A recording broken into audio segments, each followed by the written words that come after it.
wherever you may be joining us from. Welcome to another edition of The Digital Download, the longest running business talk show on LinkedIn Live, now globally syndicated on TuneIn Radio through IBGR, the world's #1 business talk, news, and strategy radio network. Today, we're mastering language for leadership impact. We have a special guest, Felicity Wingrove, to help us with the discussion. In a world where leaders must communicate across multiple platforms, Felicity helps decode the complexities of communication mastery, showing how the right approach can transform how you're seen and heard. But before we bring Felicity on, let's go around the set and introduce everyone. And while we're doing that, why don't you in the audience reach out to a friend, ping them, and have them join us. We strive to make the digital download an interactive experience, and audience participation is highly encouraged. Okay, with that, Tim, would you kick us off, please? Hi, yes, my name is Jim Hughes, and I'm the CEO and co-founder of DLA Ignite, and I'm famous for writing the book, Social Selling, Techniques to Influence Buyers and Changemakers. Excellent, thank you. Bertrand. Good morning, good afternoon, and good day, wherever you might be. My name is Bertrand Godillot. I am based in France, in the southwest of France. I'm the founder and partner of Odysseus & Co. We're working with customers to generate more conversations with their target customers and the ones that can influence them. And I'm obviously a very glad and proud DLA Ignite partner. Excellent. Thank you very much. Bonjour. Adam. Good afternoon, everybody. I'm Adam Gray. I'm co-founder of DLA Ignite and Tim's business partner. And yes, I managed to get out for a little walk earlier today, and it's the last nice day, I suspect, before the winter kicks in. So it's a lovely way to round out the week. Excellent. Yes, this promises to be a lot of fun. And myself, I am Rob Durant. I am the founder of Flywheel Results. We help startups scale, and I too am a proud DLA Ignite partner. As I said, this week on the Digital Download, we're going to speak with Felicity Wingrove. With over 2 decades of experience in PR and leadership communications, Fliss works with CEOs and C-suite executives to refine their communications strategies. Let's bring her on. Hello. Fliss, good morning. Hi, Fliss. And welcome. How you doing? Hi, everybody. It's great to meet you. Bonjour, Bertrand. And hi, Tim and Adam and Rob. Not ignoring you as well. It's just that no, that's fine. A lovely accent. It happens a lot, don't worry. Fliss, let's start by having you tell us a little bit more about you, your background, and what led you to where you are today. Yeah, absolutely. Thank you, Rob. So my undergraduate degree is in the psychology of language. I'm a psycholinguist. So psycholinguistics is focused on the applied psychology of language. How do we use language very deliberately to create emotional connection, resonance, to understand and start to decode language in terms of its ability to inspire or to infuse, to move and make change. That was, I got to the point in my bio where I just put 25 plus years, because I think you can stop counting at 25. It gets a bit depressing, actually. I'm probably nearer 30, but anyway. So I've spent the last 25 years working. I've worked sort of FTSE 100 level. I used to run a national PR agency. And for 17 years, alongside other business interests, I run my own PR firm, working very much with senior teams and helping them to capture their very specific message and to share that with the people that matter the most to them. Recently, so just over this summer, one of my businesses has merged and been acquired by the Inspirational Group. So I'm now doing what I do, but on much more of a global stage, which is hugely exciting. Excellent. Fliss, let's start with a foundational question. In your opinion, why do so many leaders struggle with communication? Oh, what a great question. Most people, most leaders are brought up to believe that we should speak to people how we would wish to be spoken to. We're taught that that's going to engender empathy, it's going to create this connection, but actually it's the worst advice that we can be given. We are wildly, perfectly unique. We have several hundred filters that sit between us and the truth. And we need to speak to people how they would wish to be spoken to. Most leaders will use communication skill, they'll learn presentation skills. All that actually does, if they don't have the ability to nuance or pivot or face their message to meet the needs of the people or person they're communicating with, all those presentation skills do is amplify the disconnect in terms of the miscommunication opportunity, the misunderstanding, or actually sometimes just the sheer check and challenge in terms of rapport. So let's pick up on that. How can leaders ensure their communication is effective? I think it starts with real self-awareness, Rob. So from a leadership perspective, we need to start to recognize our preferences, our filters, and our biases without shame, just with curiosity. And there will be very many. They will be based on the cultural paradigm, our education, where we were educated, in what, how long, with whom, our family structure, so many different factors from the external, but also lots of other factors internally that make up our personal communications DNA. When we start to recognize where we are able to achieve the state of language hygiene. It doesn't sound particularly sexy, but language hygiene is just really, I'm going to clean up the window on my window on the world so that what I see is actually much more authentic. I'm not the Dalai Lama or Mother Teresa communications wise. I am not yet perfectly clear. But what I am able to do is to make allowance and to recognize some of the filters. So I talk about your truth not being the truth. It's ostensibly absolutely your truth.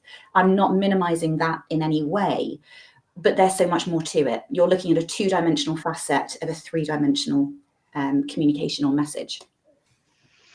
So when a leader says, well, that's not what I said, and they're implying that the listener was at fault, Yeah. what can we do to avoid that situation or handle that type of situation better? It happens all the time, doesn't it? And it's not just in leadership. How many times have you been walking through the supermarket and you get one person bringing the wrong pasta sauce back and the partner saying, you never listened to me?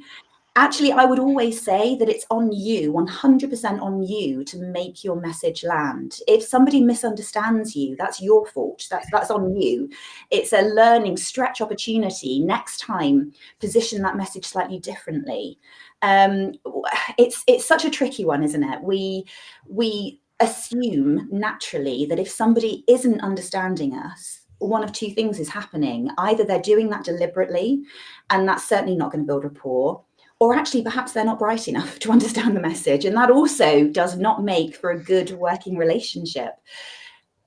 If we start to bring awareness to the fact that they are not hearing or seeing or feeling our message because we are doing the equivalent of speaking a different language. I mean, Bertrand, it's like me coming over to see you and speaking to you very loudly and you know, in a really frustrated way in English, and then assuming it's your fault that you're not understanding every facet and nuance. Now, I know that you're wonderfully fluent, but there's an arrogance to that, which I find really uncomfortable.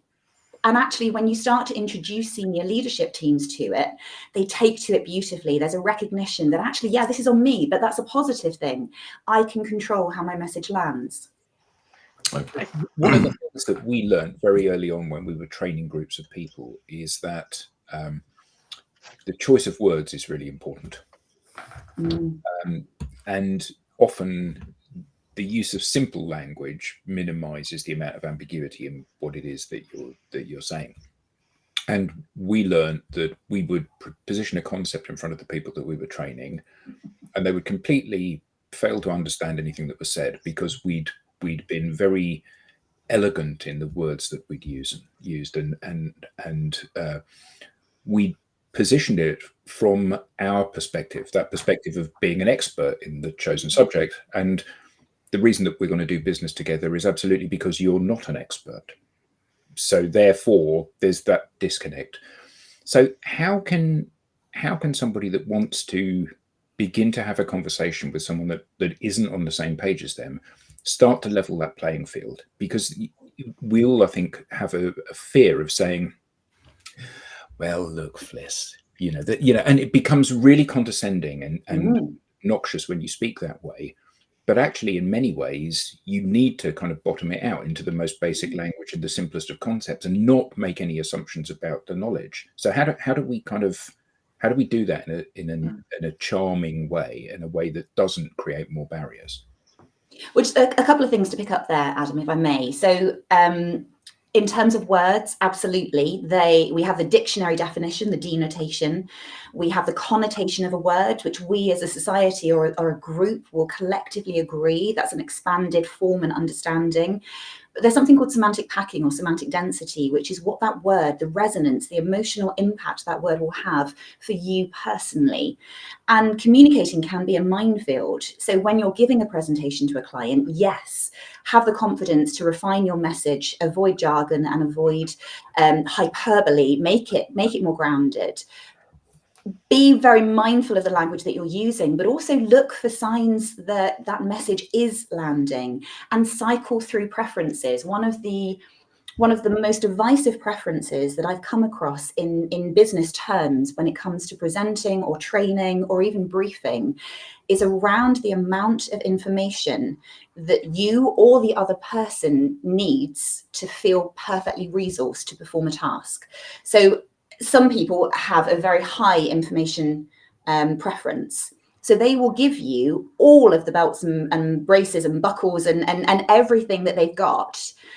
Actually, if that preference doesn't meet yours, you're getting this tsunami of information, which causes psychological distress. Ditto, I've seen trainers from the front just litter one-liners with an assumption that that's sufficient and it will land. And actually, it's not the words per se, it's the depth of information. If there is someone who's hungry for more, you're going to come across as quite that they'll think you're slapdash, haphazard, perhaps that you don't have the sheer volume of knowledge that you should have, that you aren't the expert that you purport to be. So I think really, yes, words absolutely, and briefing and trainings, but also I think there's just this need to recognize that we are all wildly different, and that there are times that we need to cycle through certain preferences so that everybody can feel that they have been touched in the nicest possible way. So, Fliss, would techniques like storytelling actually help overcome the language barrier, so that we, telling the story is actually maybe a way to avoid the traps, or is it just yet another trap? No, I mean, storytelling is really powerful. We have, from an evolutionary psychological perspective, we have evolved by sharing warnings and sharing wisdom by telling stories. That was our primary communication method back in the early days. Storytelling now, our brain will still tell us stories. Where we have to be very cautious and conscious is if we don't, so going back to Adam's point about ambiguity, which was really powerful, if we don't create what I call scaffolding around our message, we risk this ambiguity, and what happens is people will storytell for themselves. Now, they may storytell about our intent or where we're coming from, what we intend our communication, what we think about you, for example. And we see that particularly around gender. So the work that I've done over the last 25 years, I've done quite a bit of work around empowering language.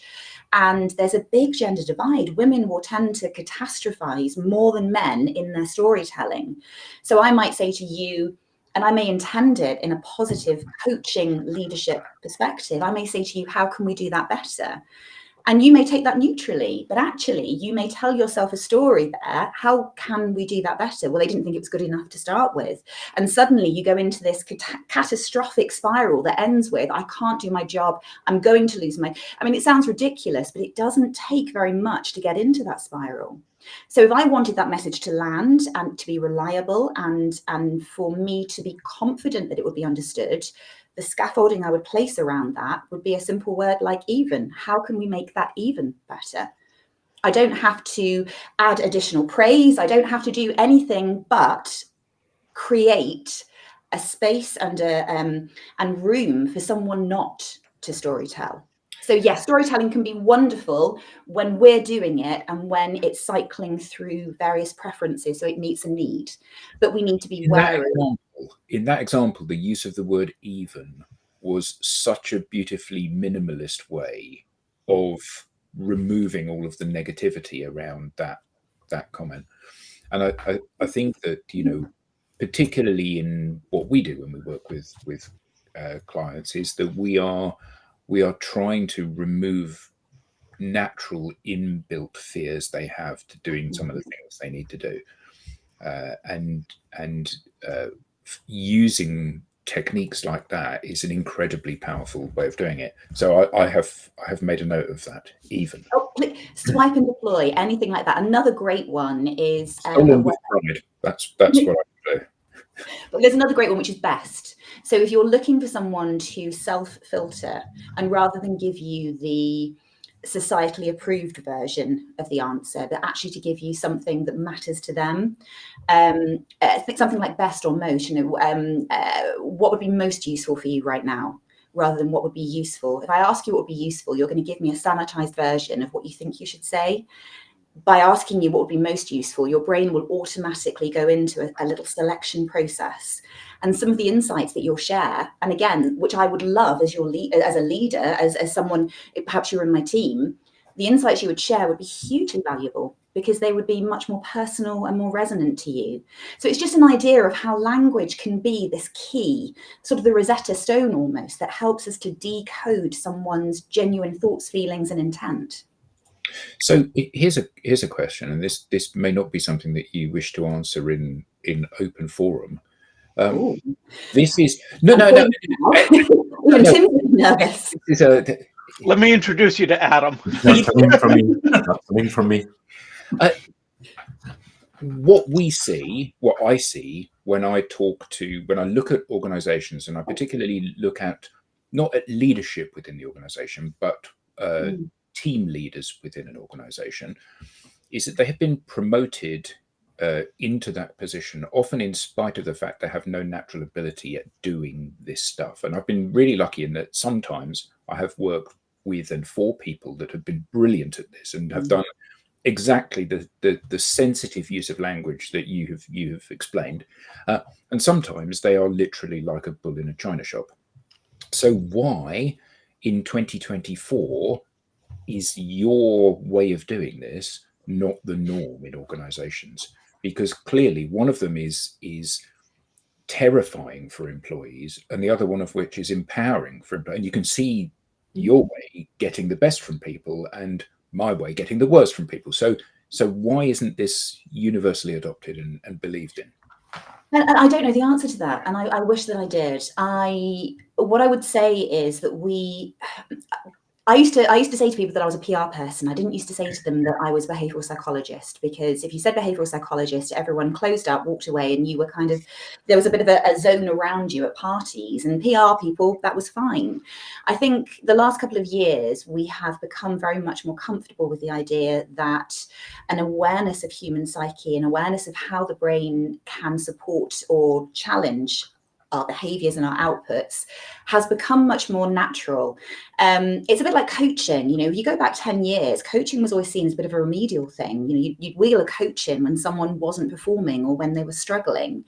Now we very much perceive coaching as part of performance enhancement. You know, great athletes have coaches. They're brilliant at what they do. They're world record holders. They have a coach in various areas so that they can stay that good. I think we're getting to that point now when it comes to language and communication. It was very difficult to break the understanding that communication was just a set thing. It was like water. We all did it. We all did it the same. If you didn't get it, that was on you. We're getting much more nuanced. We're getting to this understanding of emotional intelligence. You know, when we talk about leaders, lots of team leaders, absolutely, they've been promoted because the tactical art of what they do, moving widgets, making widgets, delivering a service, they're really good at it. So they get promoted. But what we don't necessarily do is build the framework around them to teach them to be great leaders, whether that's modeling it from up high or whether that's giving them that real kind of, hands-on training. And I have seen some brilliant examples, particularly of the modeling piece with some of the clients that I've worked with. Yes, they've brought me in from the language side, but actually other behaviors are being beautifully modeled by their directors and their board and. So I don't know why we haven't. What I can say is that I have seen really, really positive and exciting examples of great practice, and that will only spread. The more people who learn this, the more they will tell.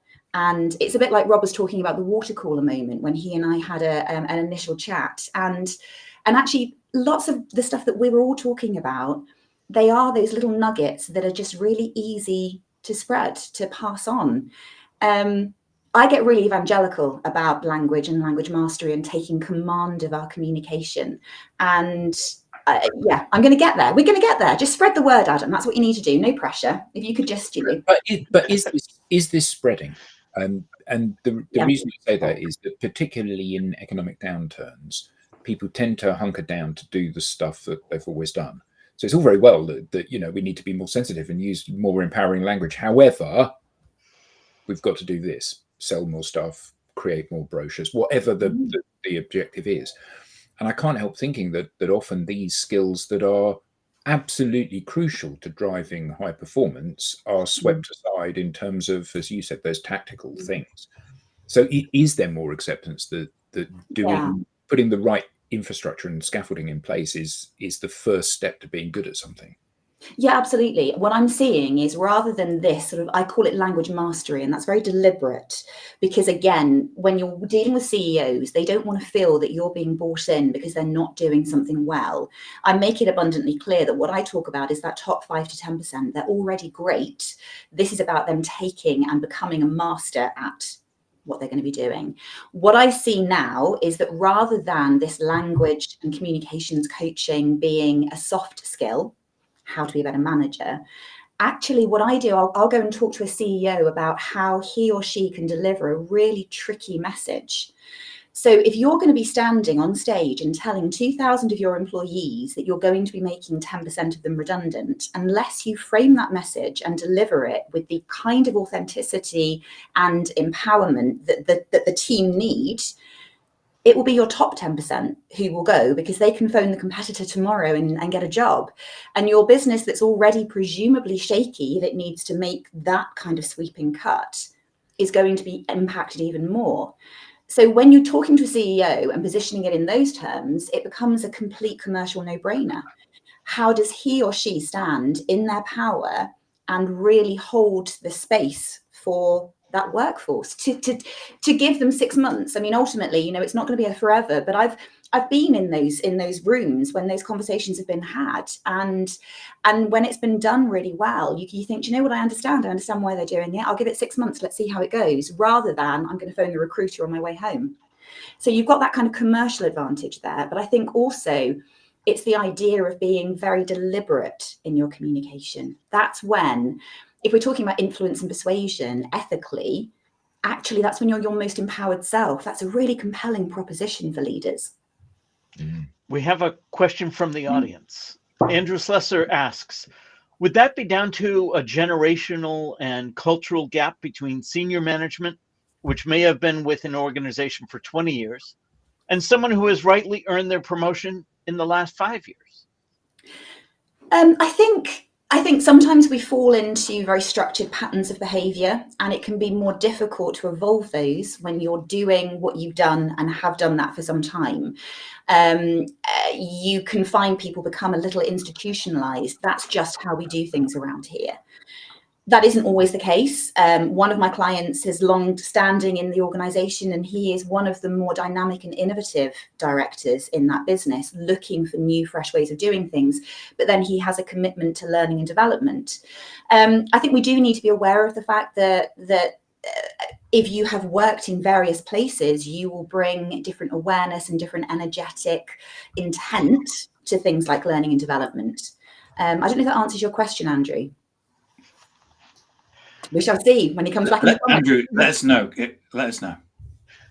Fliss, you made reference to emotional intelligence, and sometimes that's referred to as EQ. Many people believe EQ, like IQ, are fixed. Is emotional intelligence something that I can work on and further develop? Absolutely. I mean, if you go to the gym, what can you bench press today? And if you go and you follow a regimen and you eat well and you train smart and you get perhaps a coach to support you, is it fair to assume that in a reasonably short period of time, you will significantly increase the weight that you can lift? I started running again. I used to be super fit, had a couple of kids, discovered Prosecco and long hours, and I've started running again. Now, am I running at the pace I did? I did 10 miles every day before breakfast. No, I'm still on the kind of couch to 5K, but will I get back there? Absolutely. I'm probably not in a year's time, maybe in a month's time, maybe in a couple of months' time. I think anything that we focus our attention on, we have the ability to improve. And emotional intelligence actually starts, in my mind, with, oh, thank you, Angie, that's good to know. Emotional intelligence actually starts, to my mind, with curiosity. If we're able to be curious and we're able to approach an awareness of ourselves and our impact without diving into shame and defensiveness, that is that first step in really becoming much more enhanced in terms of your EQ. Curiosity can be hard, though. If I ask a question, it might look like I don't know the answer, and I don't want to look ignorant. How do you, as a leader, foster that in first yourself and then among those who report to you? I think firstly by modeling. It's so powerful to show, to do. I mean, Paulo Coelho says the world is changed by your example, not your opinion. You've got to step forward and do it, right? I think also from a leadership perspective, there is an onus on us to create psychological safety for those around us. I know the organizations that I've worked with and within that have been most successful, it's been okay to fail. As long as you're doing it in the right way, so you're doing it for the right intent and you're trialing something, and as long as you don't allow that to be the end, you start again, you pivot, you change, you try again, it actually becomes something that is really appreciated because you are then leading edge or cutting edge. If you're doing something for the first time, you don't always get it right. Ditto the psychological safety. I have recently joined, as you know, the inspirational group. So my business, The Ultimate Advantage, has gone in so that we can have this kind of global platform. I've joined this big organization and all I'm doing is asking questions. They could easily be very silly questions. They can be about structure and intent and purpose. But I'm asking them all, partly because I'm given the forum to do that, and partly also because I recognize in myself that it's fine to ask those questions. Somebody could say to me, God, do you not even know? I don't have that inner critic that allows me to go into, well, I really should know. My answer to them would be no, because I'm quite new. And I really, I want to learn to do it the right way. I think it's our mindset. I think it's the container that is presented to us or is held by our senior team. And I think it's the modeling as well. A lot of what we do these days. Oh, go ahead, Bertrand. Oh, sorry. Interestingly enough, Felicity, if I follow you, it's actually the best way to find the right language is to actively listen. Absolutely. To yourself first and to the people in front of you, right? Yeah, completely. People give us the sign when they've had sufficient. If I'm briefing you and I've given you sufficient detail, as an example, you will tell me. As I go on, you will start to withdraw. You'll blink more rapidly. You might turn your head away. Some physiological changes. You might cross your arms a little bit more defensively. Yeah, right up until, have you ever been in a situation, chaps, when someone's just talking at you and you've had all the brief, you know what to do, you just want to get on with it, but they're still telling you detail, and you end up feeling like it's this tsunami, it's hitting you, and it's just, you want to, I don't know about you, but I kind of want to hold my head in my hands, and you find yourself, you're almost shielding yourself from their words. And if someone has the emotional intelligence to be able to pick up on that, the recognition is stop and stop now. I might want more brief, but this person clearly doesn't. So what you might do is you might have some check-in points as you're briefing someone. Have you had sufficient? Have I given you enough that you feel resourced to do this task? Do you need anything more from me right now? How can I best support you? You know, it's these questions that allow someone to check in or out and let you know whether you as a leader have provided them with what they need. So how about approaching that from the other direction? So we've all been in that situation that you described there. So you've given me the brief, and still you're talking, still you're giving me more stuff. And I've gone from the position of understanding what I think you want to now not being so sure and being overwhelmed by all of this stuff. And let's assume that, well, I think it's reasonable to assume that if you as the leader cannot see that you're doing that to me, and I'm starting to recoil and be overwhelmed by this stuff, you know, rather like I've been doing presentations for 20 years. I don't need presentation skills training, which clearly I do because I've been doing it for 20 years. How can you stop the leader? How can you take control of the situation? Because you continuing to talk to me and load me up with yet more facts, it's actually impacting my ability to do what I think you need me to do. So how can I sensitively say, stop talking? Have I understood you correctly? Because clearly that's not the way to do it. It's a really difficult one. It depends very much on the kind of relationship that you have with that leader and that leader's particular style. There are times that you may need to find a coping strategy and just let them finish. You know, if you're not able to have a boundaries conversation, and not everybody is, either the person doesn't feel resourced, or the situation doesn't allow, or there's a really bombastic leader who will take it, you know, very personally if you tell them that their brief is anything other than perfect. In an ideal world, you're going to have an open door that you're pushing against. You're going to have a leader who is receptive, at which point, probably not while you're being briefed, but at another point, so it becomes less personal and confrontational, you can have a conversation that says, I really appreciate the depth and the density of the briefs that you give me. It helps me feel really resourced. However, I can only hold so much information. Sometimes when you share all the nuance, I can just feel a little bit overwhelmed. Would it be okay if you give me the first half of the brief and allow me to go away and put that into practice? And then if I need more, I can come to you. That's a grown-up conversation to have. And that's a respectful conversation that says, not necessarily what you're doing is wrong, but it says, this is what I need. And I have the awareness of that. Now, that's a conversation that in an ideal world would be received warmly by a leader, and they would change their behavior and everybody would hold hands and they'd go skipping off at the end of the day together, you know, really content. It doesn't always work like that. You know, we've all worked in the real world, sadly. There are the worst case scenario. Again, if you have this really bombastic leader and there's no opportunity for you to really impact, or it is just about having some measures in place yourself where you can almost go into your head and do a little bit of a daydream. Yeah, it's the kind of la la la, not listening. I've got a 6-year-old and she'll do that sometimes. But you need to kind of do it in your head because it tends to trigger otherwise, funnily enough.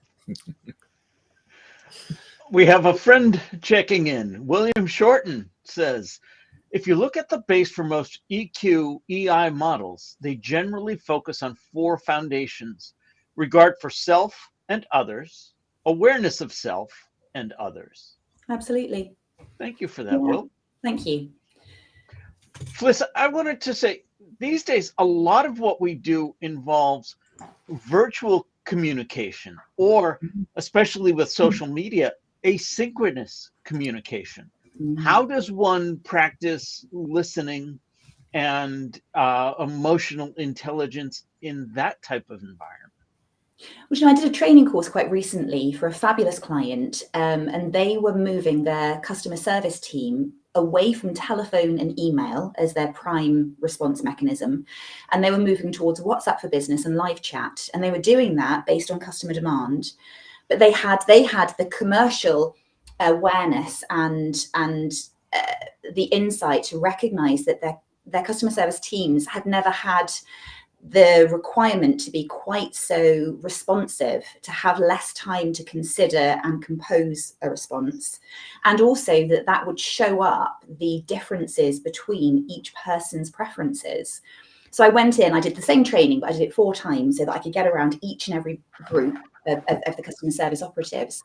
And we looked at self filters, that whole awareness of self piece.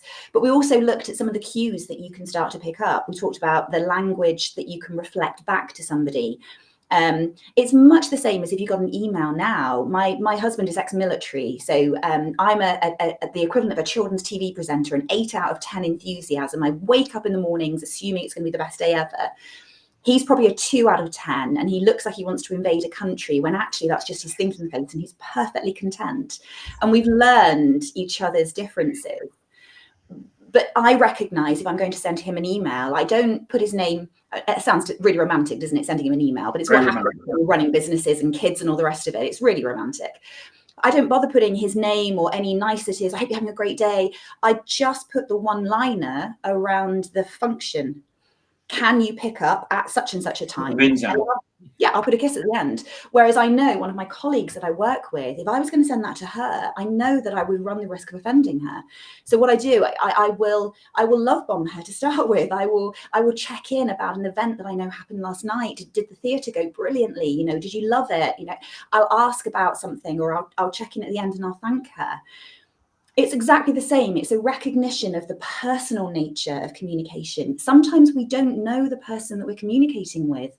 So what we need to do is what we as marketeers have done for years. We need to cycle through different preferences. If you think about a web page, you have a compelling headline, you have a chunky paragraph of copy, you have 4 or 5 bullet points of detail, and then you have a click here for more information. We should use that as a guide when we brief, and we should be looking very attentively for someone to tell us they've had sufficient. I'm very big picture. So you would give me the headline and I'm done. I'm ready. I want to move. I want to get on and do. Whereas I've got colleagues and friends who would want the click-through link, the colored Gantt chart, the 20-page risk assessment, and they'd still have questions. I guess what I'm trying to show and demonstrate today is that that's okay. We are all perfectly unique, and there is no ideal or optimum communication style. There is only an awareness that my truth is not the same as your truth, and that's great. Let's talk about high pressure situations. Mm-hmm. Leaders communicating in a high pressure situation. What are the key elements of persuasive and effective communication when everybody's watching because something has gone wrong? Yeah, absolutely. So, I mean, it comes down to integrity and authenticity above and beyond anything else. When you're in a high pressure situation, truth is always safer, because if you are running filters to make sure that you're not going to get caught out, that's, and I know this from the PR and the kind of crisis and issues comms work that I've done, you know, over decades, that's the time that people there will be a misstep and things will be blown. The big thing from the leadership perspective is to have grace for yourself and to recognize that communicating at a really difficult time is psychologically and emotionally really, really challenging. You are holding the space for a situation or a scenario that may be unplanned, that may be unfortunate. You know, I've trained executives on how do you stand up on a national stage, an international stage, and talk about a wrongdoing that has catastrophic reputational harm, or where someone has been hurt or even died. How do you share that news when every word matters? And the only template that you can really give is to be completely candid. You don't give more information than you need, but you speak the truth, and you speak the truth with a really authentic voice, and you talk about what you're going to do about it or what next. You know, it just has to have some humanity to it. When you see people come up and read statements under pressure and they're really trying to distance and they're talking about the sort of in third person, it feels really distasteful, particularly when the impact of whatever may be happening has a real human face. Is there, you've talked about coaching and you coach leaders. Is there something that the audience can walk away from today and do on their own without yet having a coach? Oh gosh, absolutely. And it's about bringing curiosity. Bring curiosity as you're speaking to colleagues, to loved ones. Look for a sign that they are not at ease with your message. It's a lot easier to find when rapport is being broken in a communication sense than when it's there. as someone with a background in behavioral psychology, my sort of secret little passion, if I ever have any spare time, is to disappear off to my local supermarket at lunchtime during the week. And if you, it sounds very odd, but if you loiter by the cheese aisle or the red wine aisle, security don't move you on. They just think you're being really considered. But you can go into peripheral vision, and there are couples of a certain age. I go to Sainsbury's, other supermarkets are available, but I guarantee the conversations are not as compelling. You get married couples who shop together during the day. They're in their 60s and their 70s. They've been married for a really long time, and communications wise, the gloves are off. There's no need for them on the whole to maintain that air of kind of politeness. And I've heard some of the most incredible conversations. I speak on stage about some of this, and I share some of the examples, and they're such powerful reminders of what we all do. And I talk about this one couple that I saw. It was just after COVID, and we were finally allowed to go shopping together. So everybody did. We were really excited. Why we did that, I've got no idea, because it's never really a particularly joyful thing. But there was a woman who was briefing her husband on the pasta sauce that she wanted him to get. And she was talking about this for more than 2 minutes. The detail, don't go for this one. The tomato's too juicy. I want there to be some more substance. Don't go for that one. It's got too much oregano, this color, that size. It's here on the shelf. And I could see he was holding onto the trolley, and his fingers, whether he realized or not, were gripping so tightly that his knuckles had turned white. And you could see that he'd gone into himself, which is a response to psychological stress, to overwhelm. And I felt awful, but I chuckled to myself, because he came back into the room when she said to him, "Go on then." And he careered down the center aisle, and she shouted after him, "Aisle 4," and off he went. And you know that he will have gotten all of the wrong sauces, all of the wrong details. He'll have gotten the one with the wrong size tomatoes and the wrong color and the wrong herbs. And she will have said to him, "You never listened to me." So if you are she, start to bring awareness to how you are communicating with the people around you. Take 100% responsibility for your message landing, and get really curious about whether it did land. And if it didn't, why do you think it didn't? If you can have conversations with people around you that are quite candid, absolutely do that. And that takes some real vulnerability to be able to sit with a colleague or with someone that you're managing and say, "It really matters to me that I'm communicating and supporting you in the best way possible. What more can I do?" It feels like a really vulnerable thing to do, but actually the insights that you will gain, it's a bit like going to the gym, the analogy earlier. What you're doing is you're bench pressing a bigger weight. You're getting more heavy weight in your communications acumen and skill and your agility to be able to deploy that at will. And it is something that we want to master, because I've had the blessing of being led by 2 or 3 utterly exceptional leaders, the kind of people that you would walk over hot coals and broken glass repeatedly just to follow them, because you believe what they believe and they're just blooming brilliant. And in each case, they are masterful communicators. They made sure that their message landed exactly as they wanted it to, and that we got what we needed from it. And I know how that felt. That was an amazing place to be. And I skyrocketed in my career under those kind of leaders. I mean, part of my undergraduate degree, I studied the writings and the speeches of Winston Churchill and the Martin Luther King Jr.'s of the world, but also, sadly, of Hitler and you know, the Nazi. How did they subjugate an entire people? They did that through words. They did that through words over the course of a period of time, just gentle subjugations, gentle dehumanization. So yeah, I'm evangelical about this, aren't I? It's almost like I think that language could solve the world's ills in a single swoop. No pressure claps if you can help make that happen. You talking about the supermarket situation reminds me of the funny quip about the other day. My wife said, "You haven't heard a damn word I've said, have you?" And I thought to myself, that's a funny way to start a conversation. But absolutely, you know, I haven't heard that one. I'm gonna borrow that if I may. I'll credit you. It's not mine. But it's a bit like the Peanuts, isn't it? The Charlie Brown cartoon, when whoever it is that's on the phone to Linus and he's holding the phone out and, wah, wah, wah, wah, wah, and you can't actually understand a word that's being said. And I think all of us go into that glazed situation, don't we, sometimes, when we're hearing, well, we're listening, but we're not actually hearing anything that's being said. Yeah, completely. Listening is a real skill, and it's something that is taught. I am amazed by how many people go into leadership roles assuming that they're already good at this stuff, and yet they have never learned. They've never been taught. I think that our job as leaders is to check and to challenge those around us in a really kind, loving way.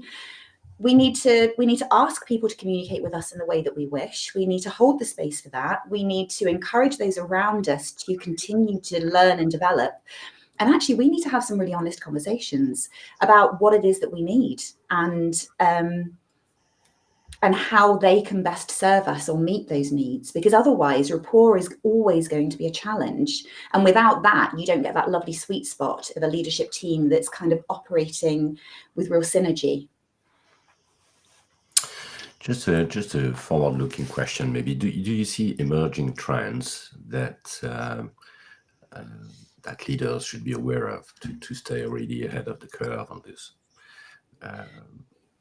I think more of an onus and an awareness that communication is changing and evolving. I think what we're seeing is a nervousness that communication is being used to kind of obfuscate, to confuse, to mislead. We're seeing that very much in the political arena. There have been lots of cases of sort of elections. I think PR teams and PR people have had, in that side of the world, have had a bit of a bad rap because they're seen to be, again, using language to confuse, using PR to position and spin. It goes back to the Alistair Campbell days and, the Tony Blair after 1997, when it was spin doctors and all of this kind of phraseology. I think we're seeing very much more with this advent of citizen journalism, if I can speak.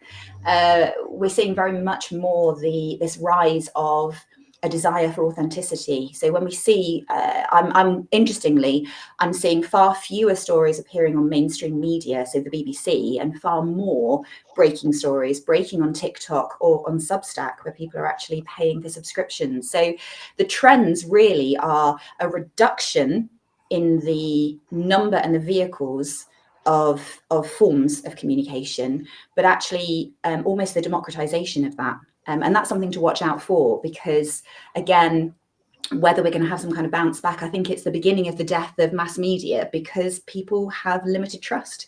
Trust is the absolute core now, which is why we talk about authenticity again and again and again. Lose trust and you've lost your ability to communicate, let alone have any resonance.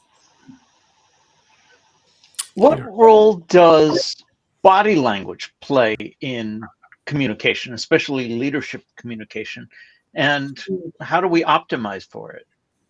Huge. And partly it's that authenticity piece again. So if I'm delivering a message vocally that is incongruent with my physiology, whether that's my face, my animation, my actual physical stance and position, but also the way in which I'm holding myself kind of energetically, that disconnect is going to cause dis-ease and a lack of trust, and you're not going to build rapport. I would suggest when you're communicating, actually what you're looking at doing is taking command of your body language so it doesn't distract from your message. It should reinforce it gently, but it shouldn't be the center of attention. It should just feel very natural. That's when you know that you are in a real state of ease, and what I would call in your personal power is when everything feels congruent. People feel that they are getting the real you. I remember being in a meeting with Adam very early days. We had a client that they wanted to be famous for being a provider to the metaverse. And they asked us to write some content. And then they said, yes, but what do you know about the metaverse? And Adam turned around. I'm a salesperson, so I would immediately say, we know loads of stuff about the metaverse. And Adam turned around and said, I don't know anything about the metaverse at all.